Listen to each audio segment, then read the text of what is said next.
Cela fait à peine un an qu'Hassan II, roi du Maroc, a survécu au complot de Skirat. Aujourd'hui, le 16 août 1972, il fait face à un autre coup, à 3 km du sol.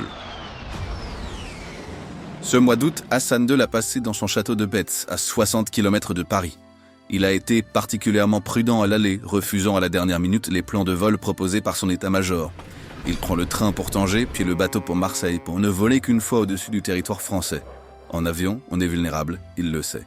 Au retour cependant, il vole directement de Paris à Barcelone où il déjeune avec le ministre des Affaires étrangères espagnol, puis de Barcelone à Rabat. Alors qu'il est annoncé que le Boeing Royal approche Tanger, le piège se déclenche. Une fois dans l'espace aérien marocain, 6 avions de chasse F-5 rallient le Boeing pour l'escorter à sa destination, mais 3 d'entre eux reçoivent l'ordre de quitter le cortège.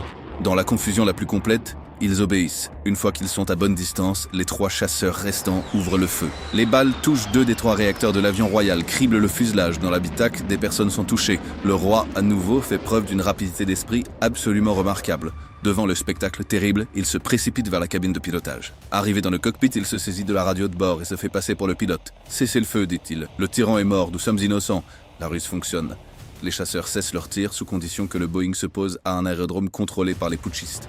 Le roi refuse et sous son ordre, son avion garde son cap. Il voit avec stupéfaction un des jets foncer directement sur eux. Un tremblement secoue l'avion, il n'a fait que frôler la carlingue. Le pilote qui s'est éjecté ne perd rien pour attendre.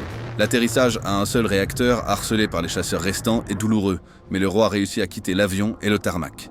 Il est certain que le danger n'est pas écarté. Il se fait accompagner de 3 gardes du corps et d'un aide de camp et il demande à un employé de l'aéroport de lui prêter sa voiture. Hassan II, au volant d'une Renault 5, déjoue les 2 autres phases du coup d'état des aviateurs, quand les avions sont revenus et ont tiré sur l'aéroport et le palais royal. Ce n'est qu'une fois de retour à Skirat que Hassan prend connaissance de l'ampleur du complot contre lui.